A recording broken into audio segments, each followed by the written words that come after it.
Please आप लोग इस तरह के गीत सुनने के लिए पहले मेरे चैनल को सब्सक्राइब कर लीजिए और पसंद आए तो लाइक करना, कमेंट बॉक्स में बताना दोस्तों कि मेरा गीत कैसा लगा। तो चलिए सुनिए।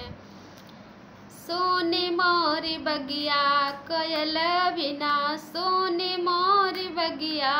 कोयल बिना, माता पिता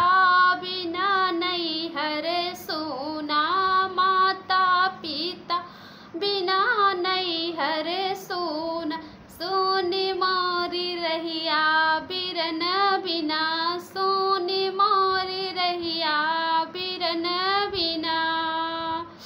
सोने मोरी बगिया कोयल बिना, सोने मोरी बगिया कोयल बिना, सासू ससुर बिना ओ सासुर सोना, सासू ससुर बिना ए सासुर सोना, सोने मोरी अंगनैया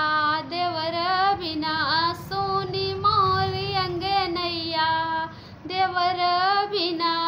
सोने मोरी बगिया कोयल बिना, सोने मोरी बगिया कोयल